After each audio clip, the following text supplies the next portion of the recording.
दोस्तों, आज की कहानी है माँ आप भाभी को मायके जाने से क्यों रोकती हो। चलो दोस्तों, कहानी को शुरू करते हैं। ज्योति शिवानी की पसंद की पनीर की सब्जी और मूंग का हलवा बन गया ना। हाँ मम्मी जी, सब तैयार हैं। देखो, मिर्ची मसाले ज्यादा तो नहीं है ना किसी भी सब्जी में। इस समय ज्यादा तीखा खाना शिवानी के सेहत के लिए सही नहीं रहेगा। हाँ मम्मी जी, मैंने ध्यान रखकर ही बनाया है। गायत्री जी आज बहुत ही खुश थी। उनकी बेटी शिवानी की शादी को 8 महीने ही हुए थे और ये उनकी पहली राखी थी। अभी 2 दिन पहले ही शिवानी ने माँ बनने की खुशखबरी अपने परिवार वालों को दी थी। तब से ही पीर में बहुत खुशी और उत्साह का माहौल था।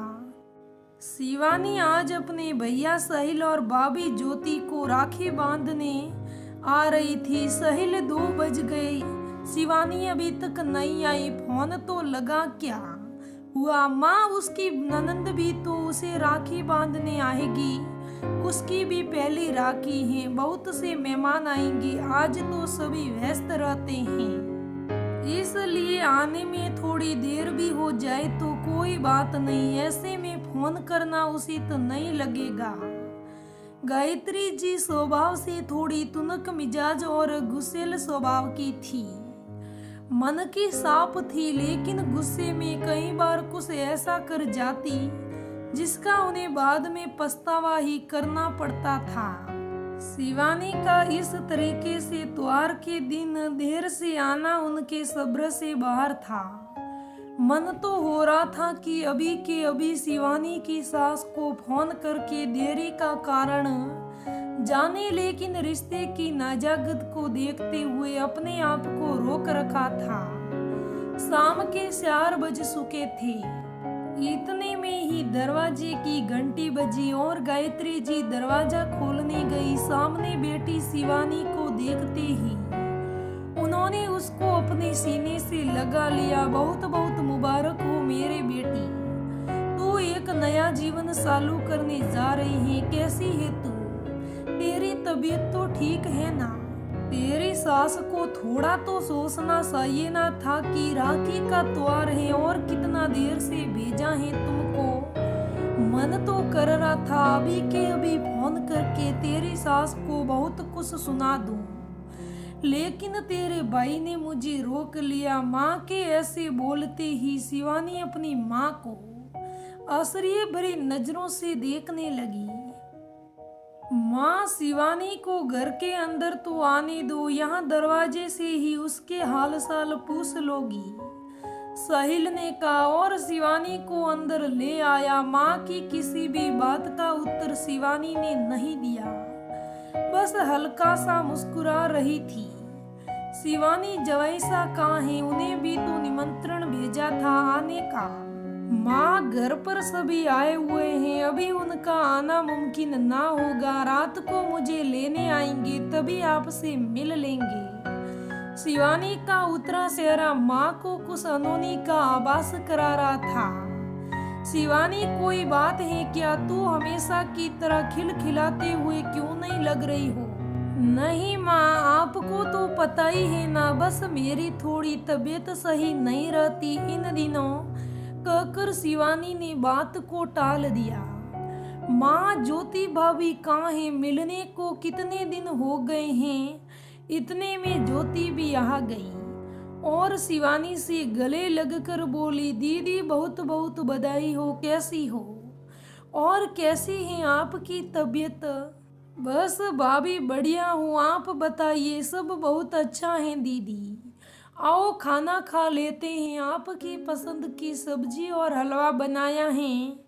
इतना क्यों करती हो भाभी मेरे लिए? मैं तो आपके लिए कुछ नहीं करती हूँ। ऐसे क्यों बोल रही हो दीदी? आप तो मेरी बहन के बराबर हो। आपके लिए नहीं करूँगी तो किसके लिए करूँगी? सभी घर वालों ने मिलकर खाना खाया।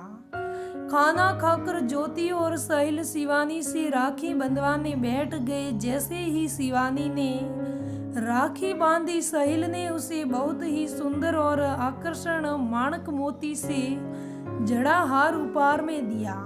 साहिल ने सोचा था हार देखते ही शिवानी खुशी से झूम उठेगी और अपने भैया के गले लगकर बोलेगी, हाँ ऐसा ही तो हार चाहिए था मुझे। लेकिन उसकी उम्मीद के एकदम विपरीत हुआ।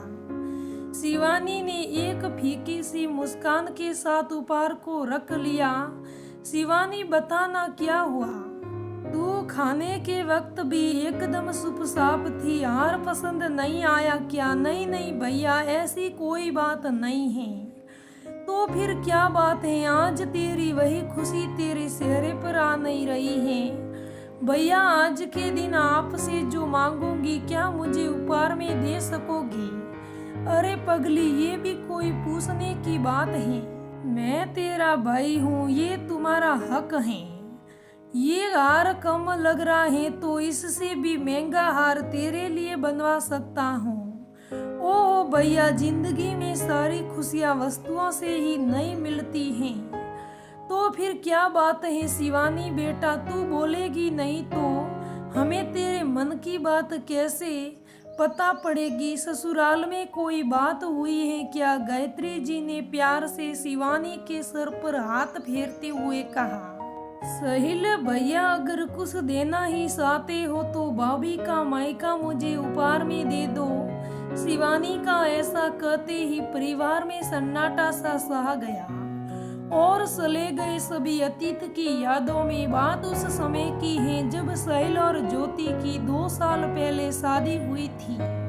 अपनी हैसियत से कुछ ज्यादा ही पैसे लगाकर ज्योति के पिता ने अपनी बेटी के हाथ पीले करे थे। लेकिन गायत्री जी को उनका दिया गया कुछ भी पसंद नहीं आया। अपने बेटे की हैसियत के आगे उन्हें ज्योति के घर से आया दहेज बहुत कम लग रहा था। शादी के अगले दिन जब ज्योति का 18 साल का भाई विवेक उसे रस्म अदायगी के लिए लेने आया तो गायत्री जी से रहा नहीं गया और बातों ही बातों में उन्होंने विवेक को दहेज के लिए सुना दिया।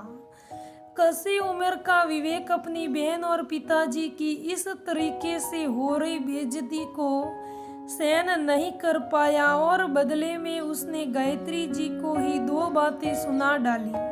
आपको मेरी दीदी पसंद आई तभी तो आपने शादी करी। अगर पैसे ही पसंद थे तो पैसे वालों की लड़की से शादी करते। विवेक का इतना कहना था और गायत्री जी को गुस्सा सेड़ गया। देखो तो इस लड़के को, चेहरे पर अभी तक बाल भी नहीं होंगे पूरे से और मुझसे जबान लड़ा रहा है। बात बिगड़ते बिगड़ते ज्योति ने अपने भाई विवेक को डांट कर चुप करा दिया। विवेक ये कोई तरीका है बड़ों से बात करने का? तो क्या करूं दीदी, आपकी सास का इस तरीके से बात करना कहाँ तक उचित है?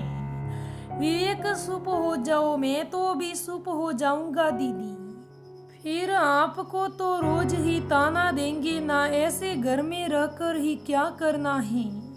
चलो आप अभी मेरे साथ, हाँ ले जाओ अपनी बहन को। सोच लो ज्योति, यहाँ तो पीर ही मिलेगा या ससुराल ही। सास की बात सुनकर ज्योति घबरा गई और अपने भाई को ही समझाते हुए बोली, ओहो विवेक मेरी बात समझो, अभी यहाँ से चले जाओ। इधर गायत्री जी के पति भी उन्हें समझाने लगे। एक कुंवारे लड़के से इस तरीके की बात करना ठीक नहीं है। गायत्री जी ये कोई शिकायत करने का समय है क्या? साहिल ने भी अपनी माँ को समझाना। साहिल के बोलते ही गायत्री जी और गुस्सा हो गई। हाँ अब तो तू भी तेरी बीवी का ही साथ देगा। शादी हुए 1 दिन हुआ नहीं है और हो गया जोरू का गुलाम, कहकर गायत्री जी अपने कमरे में चली गई। ज्योति की आंखों से आंसू नहीं रुक रहे थे। विवेक मैं तेरे आगे हाथ जोड़ती हूँ, तू यहाँ से चले जा। लेकिन दीदी रिवाज का क्या? अब कैसे रिवाज? विवेक तू बस अभी यहाँ से चले जा। अगले दिन ज्योति के माँ बाप विवेक की तरफ से गायत्री जी से माफी मांगने आए, लेकिन गायत्री जी का गुस्सा था कि ठंडा होने का नाम ही नहीं ले रहा था। इन सब बातों में और कुछ हुआ नहीं, पर उस दिन से ज्योति का पीर छूट गया। साहिल ने अपने सास ससुर को विश्वास दिलाया कि माँ का गुस्सा शांत होने पर वह ज्योति को जरूर अपने मायके ले आएगा। अभी माँ को समझाना बहुत मुश्किल है। ज्योति के माँ बाप ने सोचा भी कि हम भी ऐसी क्या खुशी दे देंगे बेटी को अपने घर बुलाकर। वैसे भी अब तो यही उसका घर है, फिर जब साहिल साथ है तो ज्योति के लिए तकलीफ कम रहेगी। 2 साल हो गए लेकिन मसला अभी तक नहीं सुलझा। साहिल जब भी इस बारे में अपनी माँ से बात करता है तो माँ सिरे से निकार देती है। क्या हुआ साहिल भैया, कहाँ खो गए आप लोग पूछ रहे हो ना कि आज मैं उदास क्यों हूँ। इन 8 महीनों में मेरी सास ने कभी मुझे पीर आने के लिए मना नहीं करा। आज घर में इतने मेहमान होने के बाद भी सासू माँ मुझे समय से नहीं भेज पा रही थी। कुछ घंटों की सटपटाट उनके चेहरे पर साफ दिखाई दे रही थी। पीर आने की मेरी बेचैनी को मेरे से ज्यादा महसूस वह कर रही थी। आखिर में मेहमानों के रहते रहते ही उन्होंने मुझे पीर ही भेज दिया। इन कुछ घंटों में माँ तुमने मुझे बहुत सारा याद करा लिया। क्या इन 2 सालों में भाभी की माँ ने उनको एक बार भी याद नहीं करा होगा। आपके गुस्से ने भाभी और उनके मायके वालों को हमेशा के लिए दूर करा दिया। ऐसा गुस्सा किस काम का माँ।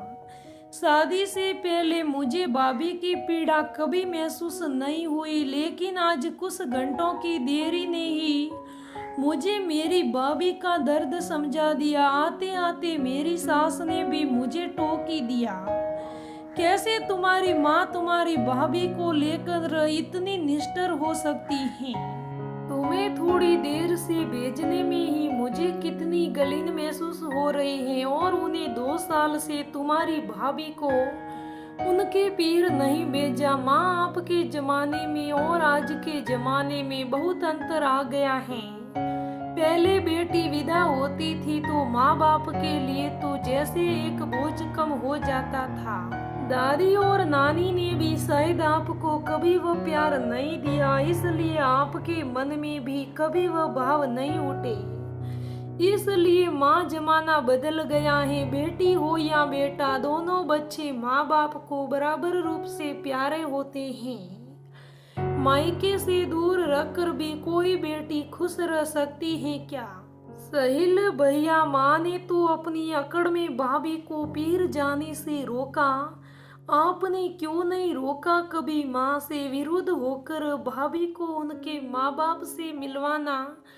भैया, अगर सच में मुझे उपहार देना चाहते हो तो भाभी का मायका उपहार में दे दो। कहते कहते शिवानी रो पड़ी।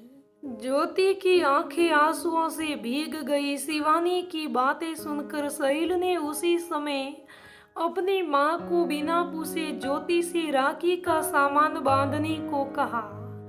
साहिल के ऐसे व्यवहार से गायत्री जी एक बार तो चौंक गई। बहुत हो गया माँ, मेरी गलती थी कि मैं अपनी पत्नी के लिए ये कदम नहीं उठा पाया, लेकिन आज मैं आपसे नहीं पूछूंगा और अपनी बहन को राखी का ये उपहार जरूर दूंगा। गायत्री जी की भी बोलती बंद थी। देर से ही सही उन्हें अपनी गलती का एहसास तो हुआ। मत रो बेटा, तू सही कह रही है। आज जब मुझ पर पड़ी तो मैंने जाना कि बेटी से दूर होने का दर्द आखिर क्या होता है। साहिल, अभी के अभी ज्योति को उसके पीर लेकर जा। अभी तक की गलती तो मैं सुधार नहीं सकी, लेकिन हाँ, आगे से ज्योति को उसके पीर से कभी दूर नहीं करूंगी। माँ की बातें सुनते ही शिवानी के चेहरे पर फिर वही मुस्कुराहट लौट आई और उसे अपनी भाभी को गले से लगा लिया। ज्योति के बहते आंसू शिवानी को दिल से धन्यवाद दे रहे थे। अब तो बता दे मेरा हार पसंद आया या नहीं। साहिल ने भावुकता भरे वातावरण को बदलने के लिए शिवानी को छेड़ा। हाँ भैया, यही वाला हार चाहिए था मुझे, और मेरा मुंह मांगा उपहार देकर तो आपने राखी के त्योहार को मान कर रख दिया, कहकर शिवानी साहिल के गले लग गई।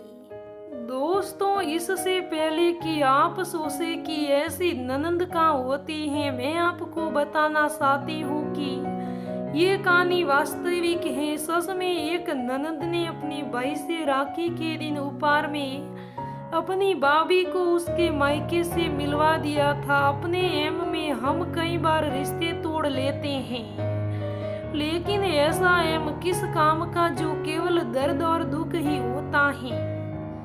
तो दोस्तों, ये आज की कहानी कैसी लगी मुझे कमेंट करके जरूर बताना। धन्यवाद दोस्तों, हम फिर मिलेंगे अगली कहानी में।